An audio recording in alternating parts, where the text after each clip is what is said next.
नमस्कार। कैसे हैं आप सब? उम्मीद करता हूँ आप लोग स्वस्थ होंगे और मस्त होंगे। हम चर्चा कर रहे थे आरओ ए आरओ, और इसमें जो आपका 2023 का एग्ज़ाम है, इसमें जो आपके जीएस के सब्जेक्ट हैं, हमने उन सब्जेक्ट में आपके जो इम्पोर्टेंट टॉपिक्स हैं उनको कवर किया। और वो इम्पोर्टेंट टॉपिक्स वो नहीं थे कि मैंने आपको गैस कराया हो, वो इम्पोर्टेंट टॉपिक्स हैं जिसको आपको सबसे पहले कवर करना है और बहुत बेहतर तरीके से उस पर कमांड करनी है। आज हम बात करेंगे ज्योग्राफी को लेकर कि ज्योग्राफी को आपको किस तरह से पढ़ना है और किस तरह से आपको ये कवर करना है। तो देखिए, सबसे पहले बात करते हैं ज्योग्राफी का रोल।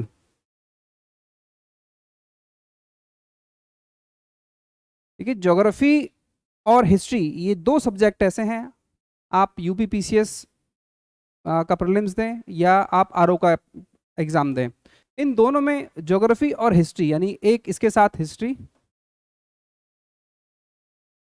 ये दो सब्जेक्ट ऐसे हैं जो आपका मेजर पार्ट कवर करते हैं ओवरऑल क्वेश्चन का। तो देखिए, ज्योग्राफी में अगर मैं ओवरऑल क्वेश्चन की बात करूं तो मान के चलिए आपके पास 20 to 25, और वहीं आपका हिस्ट्री का भी रेशियो लगभग यही रहता है, +-2, कभी ऊपर कभी नीचे इसमें हो जाते हैं, लेकिन ये एक एवरेज है कि आपको इतने सवाल यहाँ देखने को मिलते हैं।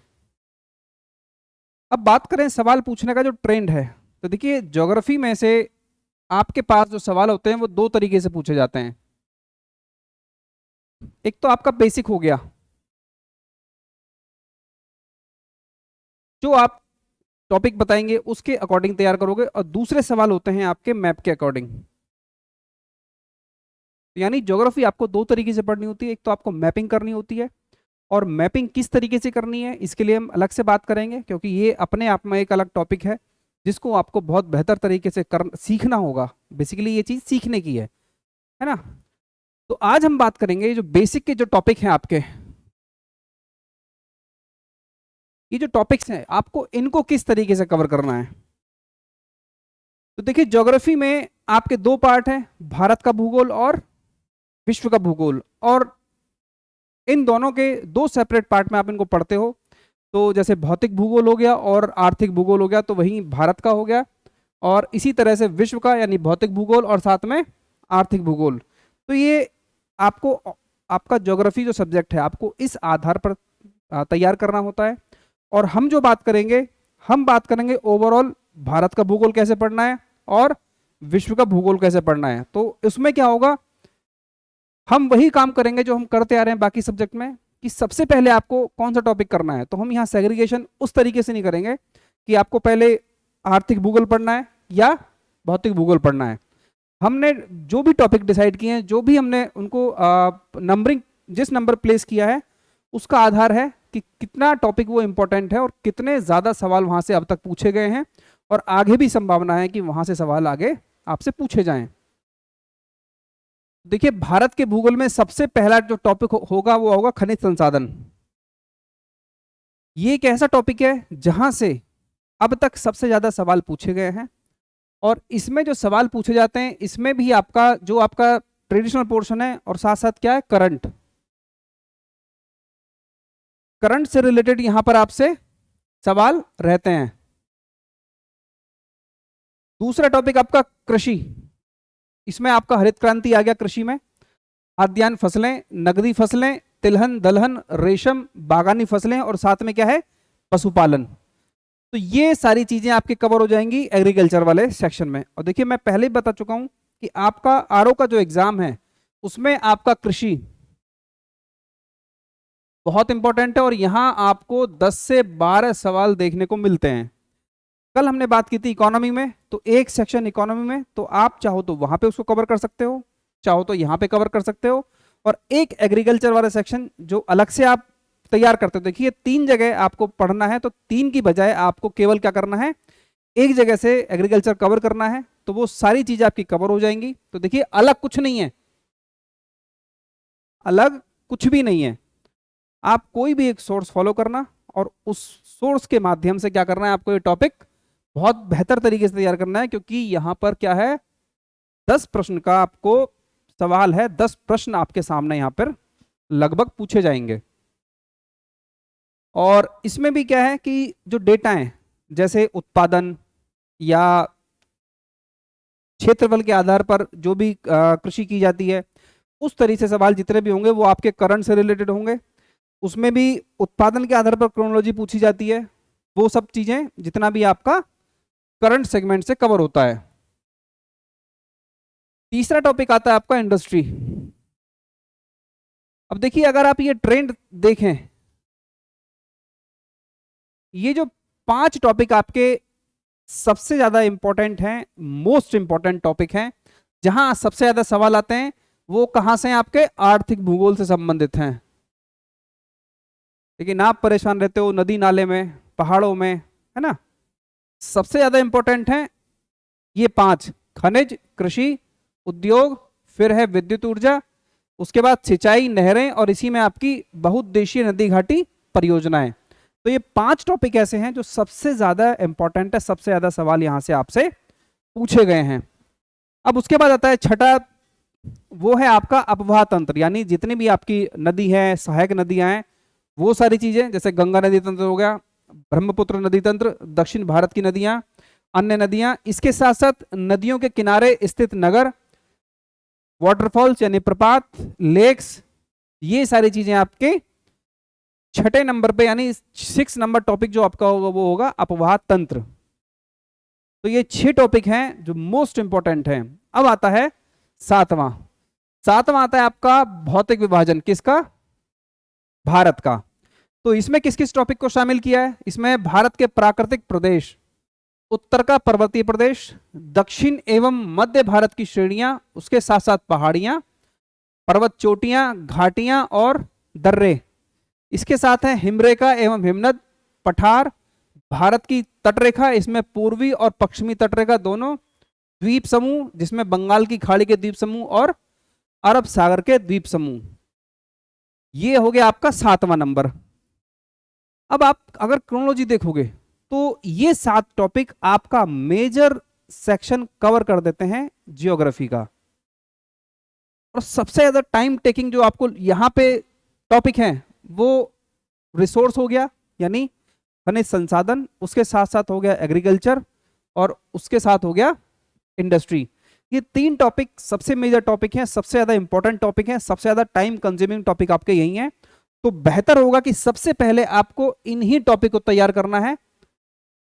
ये सीक्वेंसिंग का एकमात्र उद्देश्य ये है कि आप अपने सब्जेक्ट को सिस्टमेटिक तरीके से पढ़ें।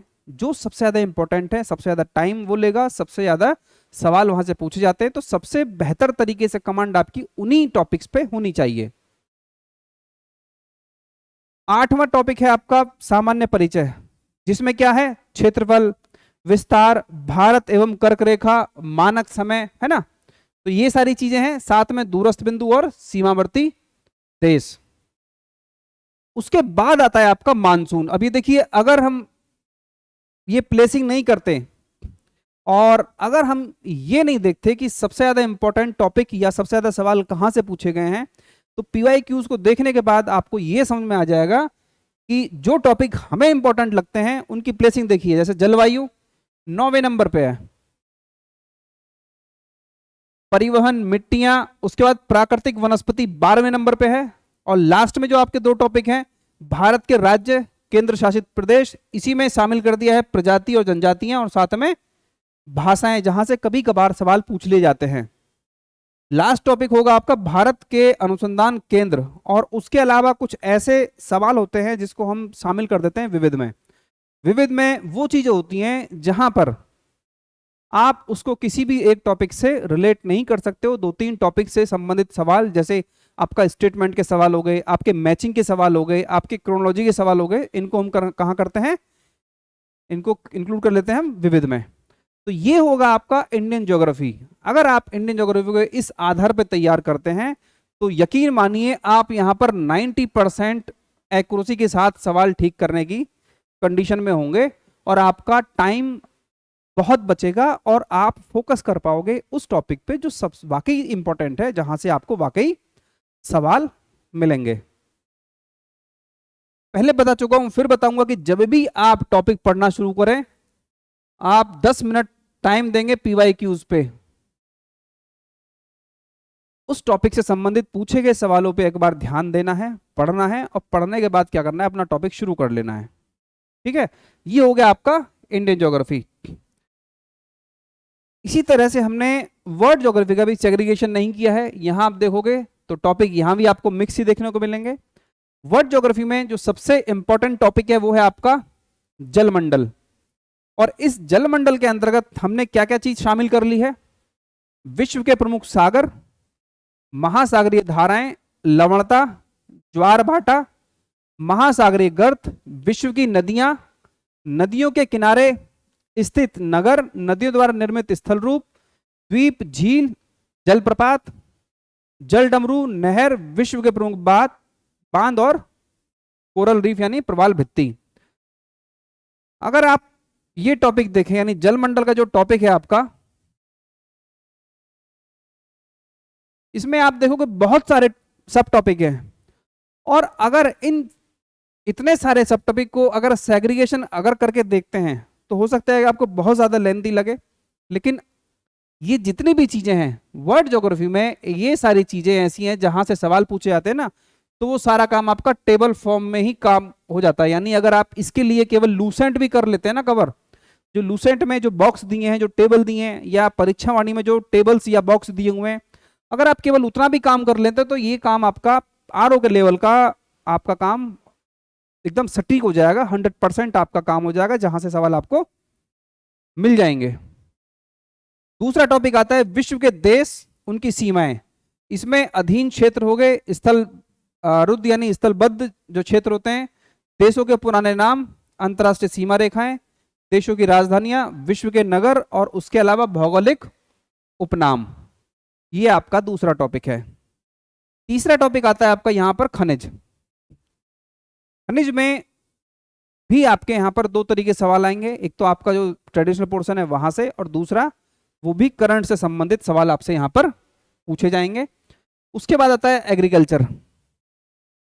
और यहां पर जो सवाल होते हैं इन दोनों टॉपिक से, जो करंट वाली चीजें हैं या ट्रेडिशनल वाली जो चीजें हैं, वो रहेंगी सब इंडिया के पर्सपेक्टिव में। ठीक है। पांचवा टॉपिक आपका है पृथ्वी की उत्पत्ति, जिसके अंतर्गत क्या है, भूगर्भिक इतिहास, चट्टान, ज्वालामुखी, भूकंप, महाद्वीप, विश्व की पर्वत श्रेणियां, पठार, घाटियां, शुष्क प्रदेश, मरुस्थल और घास के मैदान। अभी तक जितने भी टॉपिक आपने देखे हैं, इसमें ये दो टॉपिक छोड़ दीजिए, 3 और 4, यानी आपका खनिज और कृषि और पशुपालन। इसके अलावा ये पहला टॉपिक, दूसरा टॉपिक और ये आपका पांचवा टॉपिक, ये सारी चीजें मैक्सिमम चीजें आपकी कवर हो जाएंगी। जो आपको टेबल मिलती है ना लूसेंट में या किसी भी अदर सोर्स में आपको टेबल मिलती है, देखिए वर्ल्ड ज्योग्राफी में मैक्सिमम सवाल आते हैं इसी तरह के। वर्ल्ड ज्योग्राफी में जितना भी पोर्शन है सबसे कम समय लेता है वो कवर होने में। जो भी आपका टाइम जाएगा वो खनिज संसाधन, कृषि, पशुपालन में जाएगा। उसके अलावा जाएगा आपका ये वायुमंडल, ब्रह्मांड यानी आपका सौरमंडल, बस। और ये नगर और उद्योग। एक हो गया वन, जलवायु, मृदा। ये टॉपिक ऐसे हैं जहां आपका जो टाइम कंज्यूमिंग होगा, यानी जो ट्रेंड है आयोग का, वो चाहे पीसीएस के सवाल पूछें या आरओ के, उसमें बहुत ज़्यादा कॉन्सेप्चुअल सवाल नहीं पूछे जाते हैं, फैक्ट से आपसे सवाल रहते हैं, और फैक्ट आप कहीं से भी बहुत इजीली कवर कर सकते हैं बहुत कम समय में। तो ये हो गया आपके 5। छठा हो गया वन, विश्व, जलवायु, मृदा। 7वां नगर और उद्योग। 8वां है आपका प्रजाति, जनजातियां और भाषाएं। देखिए ये जनजातियों से संबंधित सवाल आपको अक्सर देखने को मिलता है, पीसीएस का ये फेवरेट टॉपिक है, यहां से लगभग सवाल आपको हर साल देखने को मिलता है जनजातियों से। उसके बाद 9वां टॉपिक है आपका वायुमंडल। इसके अंतर्गत सूर्यताप, तापमान, चक्रवात, आर्द्रता और वायुदाब, फिर बादल, हवाएं, और जो आपकी लोकल विंड है यानी स्थानीय पवनें, ये सारी चीजें वायुमंडल में।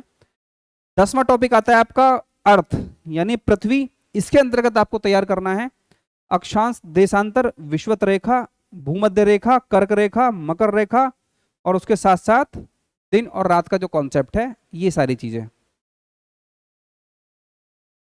11वां टॉपिक आता है आपका ब्रह्मांड, यानी आपका सौरमंडल, जिसमें आपका सूर्य, बुध, जितने भी ग्रह हैं वो सारे कवर हो जाएंगे, चंद्रमा, शुक्र, धूमकेतु, उल्का। लास्ट में आता है आपका पत्ता और बंदरगाह, यहां से भी कभी कभार सवाल पूछ ले जाते हैं। और लास्ट में परिवहन। तो परिवहन से संबंधित सवाल भी कभी कभार आयोग पूछता है। तो अगर आप इस क्रोनोलॉजी को देखोगे तो आपको ये चीजें क्लियर हो जाएंगी कि कौन कौन से टॉपिक आपके लिए बहुत ज्यादा इंपॉर्टेंट हैं और कौन कौन सी चीजें उन सब टॉपिक के आधार पर आप बहुत इजीली, बहुत जल्दी कवर कर सकते हो। उसके लिए आपको बहुत ज्यादा परेशान होने की जरूरत नहीं है। देखिए, अगर ज्योग्राफी या इससे पहले मैंने जितने भी सब्जेक्ट की बात की आपसे, अगर आप इस आधार पर तैयार करते हो तो आप, क्योंकि मैं आपसे कट ऑफ के आधार बात ना तो मैंने पहले की है और ना मैं कभी करता हूं कि आपको 130 प्लस का टारगेट लेके चलना है, ये मेरा टारगेट नहीं है, ना ही मैं इस आधार पर आपको ये सारी चीजें आपके साथ डिस्कस कर रहा हूं। मैंने आपसे पहले भी कहा है कि 160 प्लस का टारगेट आपको अचीव करना है, इसी का बेनिफिट आपको मिलेगा मेंस में, अगर वाकई आपको फाइनल सिलेक्शन लेना है। मैं ये नहीं कह रहा हूं कि आप अगर पीटी में टॉप कर जाएंगे तो उसका आपको बेनिफिट मिलेगा, आपके मार्क्स जुड़ेंगे। पीटी केवल क्वालिफाइंग है, इसका कोई मार्क्स आपका मेंस में ऐड नहीं होगा। लेकिन अगर पीटी की तैयारी आपकी बेहतर होगी, आपने बेहतर तरीके से जीएस को कवर किया है, जिस आधार पर आप 160 प्लस का टारगेट लेके चल रहे हैं, इसी का बेनिफिट आपको मिलेगा मेन्स में, क्योंकि यही जीएस आपको वहां काम आएगा, वही हिंदी आपको मेन्स में काम आएगा। इसलिए मैं आपसे पहले भी कहा था, अभी भी कह रहा हूं कि आप 160 प्लस का टारगेट फिक्स करके चलें। उससे कम आप हमेशा संशय में रहोगे कि कितना कट ऑफ जाएगा, है ना। तो उसके चलते क्या होता है कि आपकी मेंस की तैयारी जितना बेहतर तरीके से होनी चाहिए उतनी बेहतर तरीके से कभी नहीं होती है। अगर आपने वाकई इस आधार पे कर लिया और आपको सपोज करो 25 से 26 सवाल ज्योग्राफी में मिलते हैं, तो आप यकीन मानना कि आप 22 से 23 सवाल, यानी मैं मान के चलता हूं कि 2-3 सवाल आयोग ऐसे पूछता है कि जो आपको परेशान करने के लिए होते हैं, वो हर सब्जेक्ट में होते हैं, लेकिन इतना सवाल आप ठीक करने की कंडीशन में रहेंगे। इस आधार पे अपनी तैयारी को आगे बढ़ाइए। सबसे ज्यादा इंपॉर्टेंट यहां पर दो चीजें हो गई कि आपको ये टारगेट अचीव करना है, दूसरा आपका टाइम सेव होगा, और ये टाइम जब भी आपका जहां भी सेव होगा वो बेनिफिट करेगा आपको रिवीजन में। जितना जल्दी आपका सिलेबस आप कंप्लीट कर लोगे उतना बेनिफिट आपको रिवीजन मिलेगा, उतनी बेहतर चीजें आप क्या करोगे, रिकॉल कर पाओगे एग्जामिनेशन हॉल में। तो आज के लिए इतना ही, मिलते हैं फिर आगे नेक्स्ट सेशन में। Thank you.